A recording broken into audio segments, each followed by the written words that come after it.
Ang paghahanda sa psychic reading ay hindi lang sa perpektong tanong, kundi sa pagiging bukas ng isip.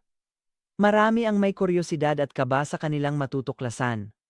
Mahalagang isipin ang mga aspeto ng buhay na pinakaimportante sa iyo ngayon.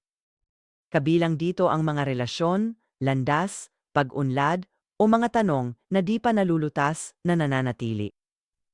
Ang pagtalakay sa pagbabasa ng may kalmadong focus ay nagbibigay daan sa natural na daloy ng usapan. Sa halip na subukang kontrolin ang resulta, nagiging mas madaling makinig ng mabuti at kilalanin kung aling mga pananaw ang pinakaumaayon sa iyong kasalukuyang mga karanasan. Makakatulong din na tandaan na ang gabay sa Saikiko ay hindi tungkol sa mga nakapirming hula. Tungkol ito sa pagtuklas ng mga posibilidad, emosyon, at tiyempo para sa mas may kamalayan at tiyak na desisyon.